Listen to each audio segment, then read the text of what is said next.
Form 47 सुबह आपके लिए सेट करके आपको विनर डिक्लेयर कर दिया जाएगा। ये तो फॉर्म 47 की मार है।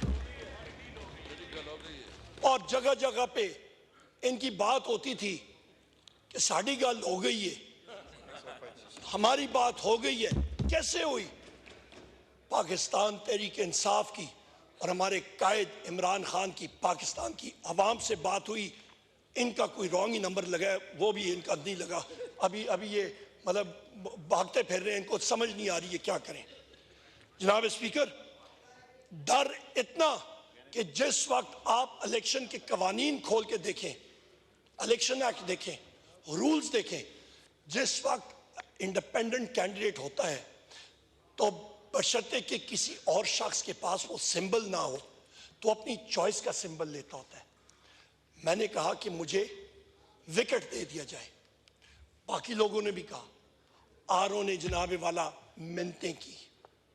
उन्होंने कहा जी खुदा का वास्ता है, हम पे प्रेशर है, ऊपर से किधर से प्रेशर है वो भी नहीं कोई बताता था। हम पे प्रेशर है कि कोई चीज भी क्रिकेट के साथ मुंसलिक हो वो हम आपको नहीं दे सकते।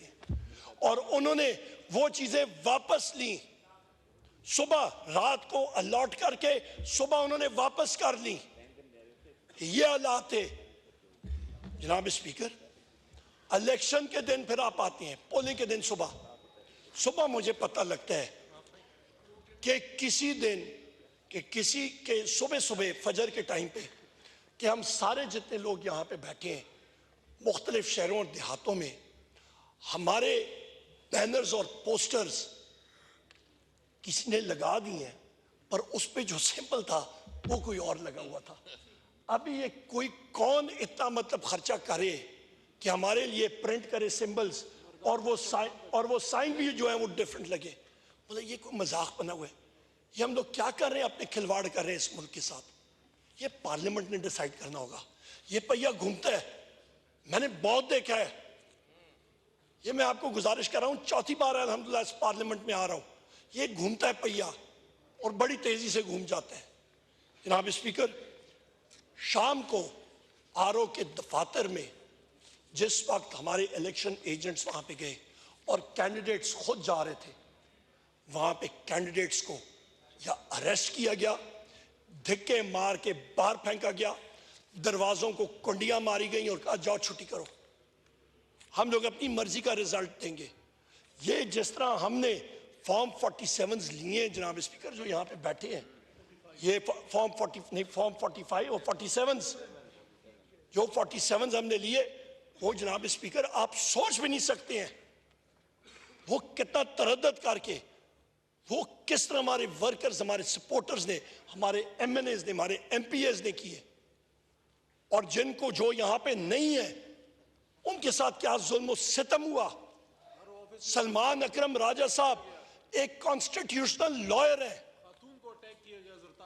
जरताज गुल साहिबा, ये मेरी बहन, यहाँ पे इनको फिजिकली वहां पे मारा गया, एक खातून को। क्यों? क्योंकि इन्होंने जुर्रत की एक डायरेक्ट इलेक्शन लड़ने की और जीती। ये गलती है। जनाब स्पीकर, सेलुलर सर्विसेज बंद कर दी गई। तकरीबन 15 से 20% इलेक्टोरल लिस्ट के अंदर वोट जो हैं वो एक ब्लॉक कोर्ट से उठा के दूसरे ब्लॉक कोर्ट पे फेंके गए बगैर किसी वजह के। नादरा का कानून है कि या आपका परमानेंट एड्रेस होगा या आपका टेम्पररी, जिसको आप स्पेसिफाई करेंगे। उन्होंने अपनी मर्जी से किया। क्या ये प्री पोल रिगिंग नहीं है जनाब स्पीकर? ये हर जगह पे हुआ, हमारे वोटर्स ने फेस किया। उसके बाद आप आते हैं जनाब स्पीकर, कमिश्नर लियाकत चट्टा साहब, उन्होंने वो पोल खोला और उन्होंने दुनिया को बताया। जी चट्टा कट्टा उन्होंने खोल दिया दुनिया के सामने। उन्होंने बता दिया जनाब स्पीकर लियाकत साहब ने कि 60 और 70 हजार के लीड्स के लोगों की लीड्स खत्म करके जाली फॉर्म 47 जारी किए गए थे। शेम जनाब स्पीकर, ये कोई फख्र करने का मुकाम नहीं है। तभी मैं कहता हूं मुस्लिम लीग नून वाले यहां पे जो बैठे हैं, ये PDM 2 जो आपकी ये नई चोर मार्का 2 हुकूमत बनने जा रही है, ये यहां पे इनके चेहरे दिखा रहे हैं कि कोई खुश नहीं है। इनको पता है चोरी हुई है, इनको पता है ये सिस्टम इस तरह नहीं चल सकता, इन्होंने डकैती मारी है। इसके बाद जनाब वाला हम लोग आते हैं कि कराची में MQM के हमारे यहाँ पे साथी बैठे हैं, नाम स्पीकर, ये तो वाइप आउट हो गए थे, ये भी फॉर्म 47 की बदौलत यहाँ पे आए। इनका तो हक ही नहीं बनता, इनका तो हक ही नहीं बनता। फॉर्म 47 के जरिए इनको सीटें दी गई हैं। इस्लामाबाद के हमारी तीनों सीटें वकला हजरात हैं, पूरा बाइंडर फॉर्म 45 का इलेक्शन कमीशन के पास लेके गए हैं। एक फॉर्म 45 उसमें मौजूद, साथ उनके मुखालफीन यानी कि जिन्होंने उनके खिलाफ इलेक्शन लड़ा था, जमात इस्लामी के, TLP के, बाकी, और उन्होंने टैली किया। उन्होंने कहा जी ये फॉर्म 45 जो इनके पास है हमारे पास भी यही है।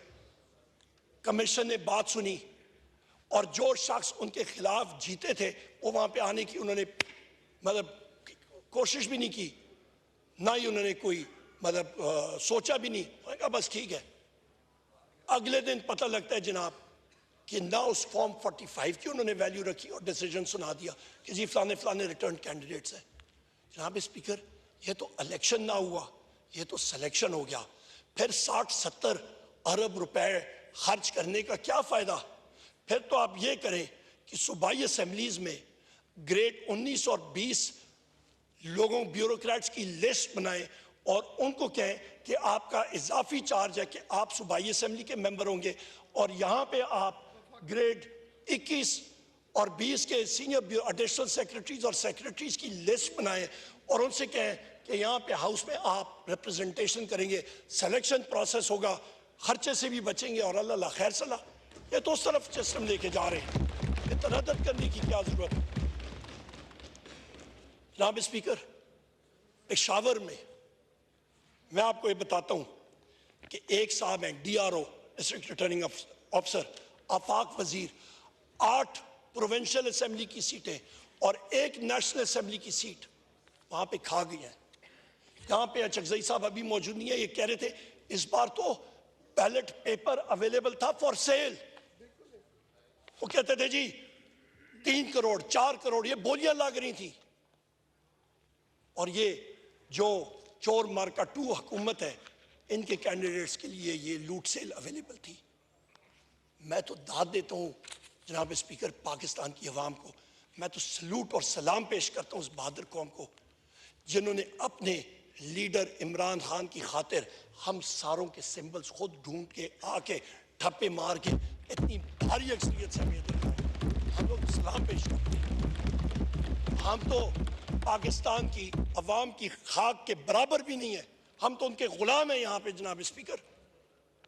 जनाब स्पीकर, हम लोग आते हैं यहाँ पे शहबाज शरीफ ने कहा, इन्होंने कैनेडी को कोट किया, अच्छी बात है, इन्होंने कैनेडी को कोट किया।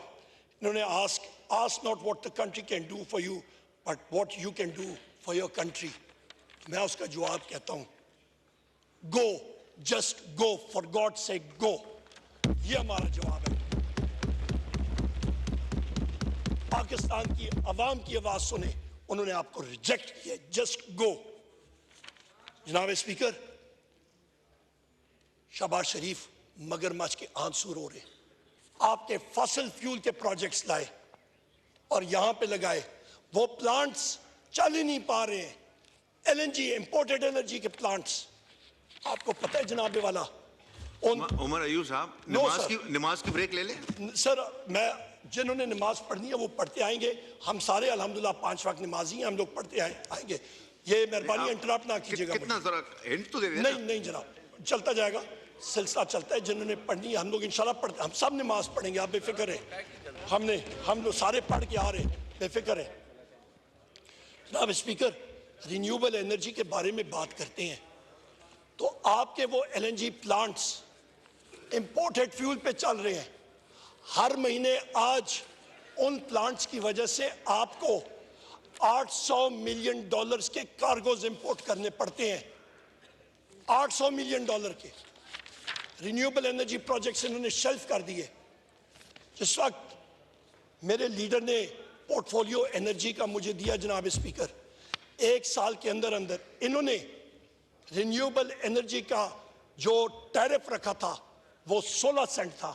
हम लोग उस टैरिफ को 1 साल के अंदर अंदर 16 सेंट से नीचे ले आए 2.5 सेंट के ऊपर जनाब स्पीकर, 1 साल के अंदर। कोई पाकिस्तान में कोई हवा इमरान खान साहब ने तेज नहीं चला दी थी, कोई शमसी तवन्नाई तेज नहीं की थी, सिर्फ ये किया था कि इक्वेशन से खांचा निकाल दिया था। ये डिफरेंस था। लोड शेडिंग 80% एरियाज में हमने खत्म कर दी थी। लाइंस हम लोग बिछा रहे थे, ट्रांसमिशन में, जनरेशन में, डिस्ट्रीब्यूशन में जिद्दत ला रहे थे। इनके पास तो जनाब स्पीकर ये कहते हैं कि जी हम लोग चोरी खत्म कर देंगे, प्रॉब्लम सॉल्व हो जाएगा। मसला ये है सर, मसला ये है कि इनके पास जो नुस्खे हैं इनको तो पता भी नहीं कि इशू क्या है।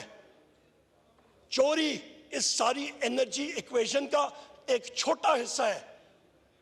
इशू मेन आपकी कैपेसिटी पेमेंट्स का है। कैपेसिटी पेमेंट्स इस वक्त 2.1 ट्रिलियन रुपीस से तजावज कर गए हैं। और वो कैपेसिटी पेमेंट्स क्यों हैं? क्योंकि इनके जो मुआहदे इसी मुस्लिम लीग नून हुकूमत ने किए थे वो गलत टेक और पे के मुआहदे थे कि बिजली बने या ना बने, किराया बिजली घरों को मिलेगा ही मिलेगा। खांचों से भरे हुए ये सारा कुछ था जनाब स्पीकर।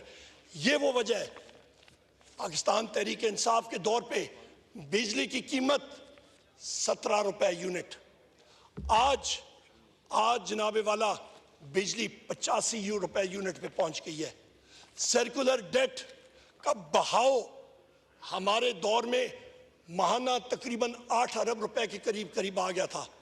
इनके दौर में माहाना सर्कुलर डेट का फ्लो या बहाव 40 और 45 अरब रुपए से तजावज कर गया है। जनाब स्पीकर, हमारे दौर पे एनर्जी की डिमांड बढ़ रही थी, तकरीबन 18% से इंडस्ट्रियल सेक्टर में एनर्जी की मांग बढ़ रही थी। इनके दौर में तो इंडस्ट्रियल सेक्टर मर चुका है, डेड हो चुका है। शरह सूद 25% को टच कर रहा है। Banks small and medium size enterprises के बारे में बात करते हैं तो 30 और 32% पे जब आप कर्जा किसी को देंगे वो खाक चलाएगा अपना बिजनेस। इनको बिजनेस के बारे में पता क्या है? ये तो खाओ पियो प्रोग्राम के लिए आए हुए हैं। जनाब स्पीकर, तहरीक इंसाफ गवर्नमेंट ने एनर्जी सेक्टर को खोलने के लिए व्हीलिंग का सिलसिला शुरू किया। हमने कंपेटिटिव टैरिफ की बिडिंग का प्रोसेस शुरू किया। हमने जनाब स्पीकर एक नया इनिशिएटिव के बजाय इसके कि सरकारी बिजली खरीदे, हमने CTBCM उसको कहते हैं, competitive trading bilateral contracts market का सिलसिला शुरू किया जो इनसे चल ही नहीं सका। इनको पता ही नहीं है उसको क्या चलाना, इनका बैकग्राउंड नहीं है। आप किसी अनाड़ी को बिठा दें गाड़ी पे और उसको क्या गाड़ी चलाए, उसने क्या करना है? उसको पहले खड्डे में ही मारना है। इन्होंने तो मईशत की गाड़ी जो है वो खड्डे में ही मारी। और आप ये देखें कि LNG कॉन्ट्रैक्ट्स कतर के साथ हमने नए कॉन्ट्रैक्ट्स रीनेगोशिएट किए 10.2% ऑफ ब्रेंट। और उसके साथ साथ और एग्जैक्ट डेट जो यहां पे PM हाउस में हमने साइन किया था 27 फरवरी 2021 को।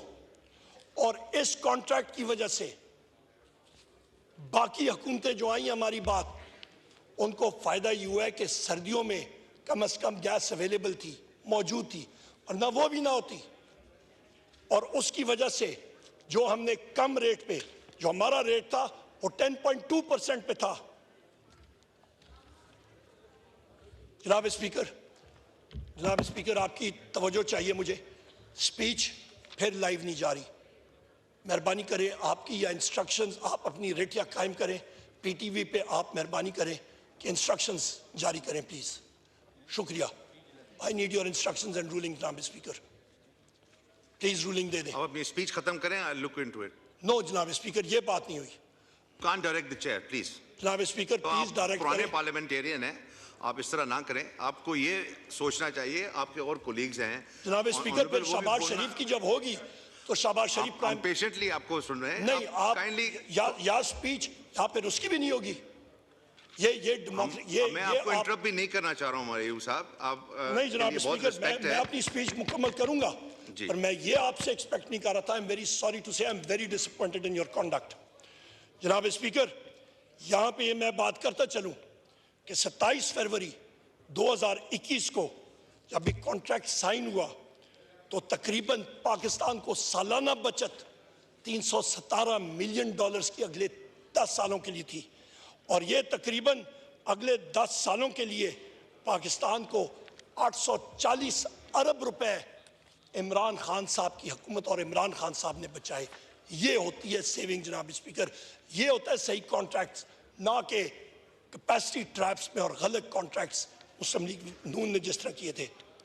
जनाब स्पीकर, मैं आपको ये भी बताता चलूं कि हमारा सेहत इंसाफ कार्ड था। सेहत इंसाफ कार्ड का उसको पता है जिसके घर में बीमारी होती है, जिसके घर में कोई बीमार हो जाए, उसको उस 10 लाख रुपए जो उसकी जेब में इमरान खान साहब ने डाला था उसका फायदा आता है। ये इनको क्या मालूम, इन्होंने तो उसको कोई कटौती कर दी। उसके बाद जनाब स्पीकर, हमारा वजीर आजम इमरान खान यूएन में गए, नामूस रसालत के ऊपर उन्होंने वहां पे एक बार नहीं 2 बार बात की, और आज वो स्कैंडिनेवियन कंट्रीज मजबूर हो गई हैं कि अभी वो अपनी कवानीन पे नज़रसानी कर रही हैं कि मुसलमानों के जज्बात जो हैं वो मजरू होते हैं कि जब गुस्ताखी नबी करीम मोहम्मद सल्लल्लाहु अलैहि वसल्लम की शान में कोई गुस्ताखी हो तो। हमारे ही वजीर आजम इमरान खान साहब गए और यूनाइटेड नेशंस में International Day to combat Islamophobia declare किया, और वो दिन बनता है 15 मार्च हर साल।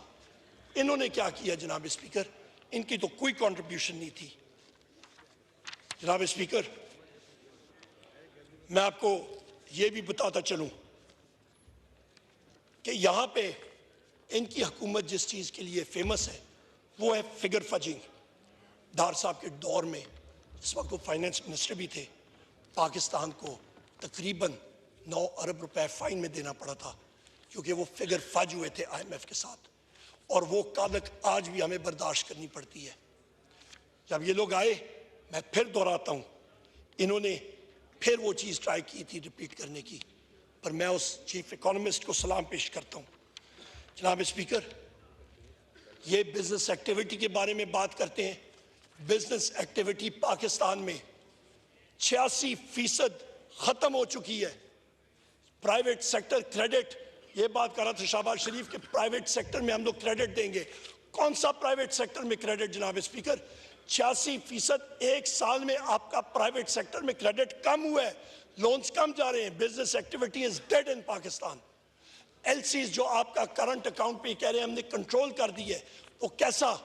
वो जुगाड़ लगा के मैन्युफैक्चरिंग सेक्टर को आप एलसीज खोलने नहीं दे रहे हैं, आपने आउटफ्लोज पे पाबंदी लगाई हुई है। इस तरह आप बिजनेस एक्टिविटी और इस तरह आप इकोनॉमी चलाते हैं। जनाब स्पीकर, यहां पे मैं ये भी बात करता चलूं कि IMF के बारे में इन्होंने बात की। IMF ने हमें अप्रोच किया पाकिस्तान तहरीक इंसाफ को पिछले साल, और उन्होंने कहा इमरान खान साहब को कि हम आपसे ये बात करना चाहते हैं कि आप इस प्रोसेस को सपोर्ट करेंगे। मेरे कायद, मेरे लीडर वजीर आजम इमरान खान साहब ने कहा पाकिस्तान के लिए हम बिल्कुल सपोर्ट करेंगे, पर उस पर एक शर्त हम लोग रखना चाहते हैं कि पाकिस्तान के अंदर इस आइन के तहत फ्री एंड फेयर इलेक्शन होने चाहिए पाकिस्तान में। जनाब स्पीकर, ये एक शर्त थी। उसकी वजह, मैं इकोनॉमिक अफेयर्स का मिनिस्टर रह चुका हूं जनाब स्पीकर, और वहां पे सबसे अहम चीज ये होती है कि IMF lender of last resort होता है। आईएमएफ आपको इमरजेंसी का डॉक्टर है। आपका बाकी केयर जो है वो वर्ल्ड बैंक और ये इदारे आके आपको कर्जे देते हैं। आपके ये शाहबाज शरीफ कह रहे थे कि जी हम लोग स्ट्रक्चरल रिफॉर्म्स करेंगे, इनमें तो एबिलिटी भी नहीं है, ना ही इमेजिनेशन है स्ट्रक्चरल रिफॉर्म करने की। इनके पास मैंडेट नहीं है स्ट्रक्चरल रिफॉर्म करने का। कैसे रिफॉर्म करेंगे जनाब स्पीकर? और वो कर्जा खुद उन्होंने एतराफ किया कि 80 ट्रिलियन रुपए पे पहुंच गया, और इसकी जो कर्जा जो है जनाब स्पीकर, ये इनकी शाह खर्चियों की वजह से, इनकी गलत पॉलिसी की वजह से तकरीबन 1.2 ट्रिलियन रुपए हर महीने बढ़ रहे हैं। ये जनाब स्पीकर हकायक है इस मईशत की। इनके पास क्या जवाब है कि ये मुल्क में कोई रिफॉर्म्स कर सकेंगे? इनके पास ना मैंडेट है, ना इमेजिनेशन है, ना कोई गेम प्लान है। ये अभी कह रहे हैं कि हम लोग किसानों के लिए सोलर ट्यूबवेल्स का सोचेंगे। और भाई आप तो अभी गवर्नमेंट से गए हो, आपके पास क्या चीज, ये आप करते क्या रहे हो इतना देर? आप कहते हैं हमारे पास एक्सपीरियंस टीम थी। कौन सी एक्सपीरियंस टीम है? ये खुद ही अपने आप को एक्सपोज कर रहे हैं जनाब स्पीकर। यहां पे मैं ये भी कहता चलूं कि इस वक्त आईएमएफ के हवाले से हमारी एक डिमांड है कि जो कर्जा पाकिस्तान की अवाम के कंधों पे आप चढ़ा रहे हैं, उसका सही इस्तेमाल पाकिस्तान की गयूर और गरीब अवाम के फलाह बहबूद के लिए होना चाहिए, ना कि आपके शाह खर्चियों के लिए। ये हमारी डिमांड है, और उसकी बुनियादी वजह यह है कि हमने ये डिमांड किया है कि फाफेन और पाकिस्तान के लोकल इदारे वो जाके उस फॉर्म 47 को और इसका ऑडिट करें कि क्या ये सही तरह इलेक्शन का प्रोसेस हुआ था या नहीं हुआ था। ये हमारी डिमांड है जनाब स्पीकर। जनाब स्पीकर, यहाँ पे हमारे बलूचिस्तान के साथी भी मौजूद हैं। लॉ एंड ऑर्डर, आप खैबर पख्तूनख्वा में चले जाएं, आप सिंध में चले जाएं, पंजाब में चले जाएं, बलूचिस्तान में चले जाएं, गिलगित बल्तिस्तान में चले जाएं, इन जगहों में इनकी गलत पॉलिसीज की वजह से और ये केयर टेकर गवर्नमेंट की एक्सटेंशन की वजह से खौफनाक हद तक चली गई है। लोगों में, नौजवानों में एहसास महरूमी है। लोग चाहते हैं कि कोई चेंज आए और ये वो चीज़ डिलीवर नहीं कर सकते।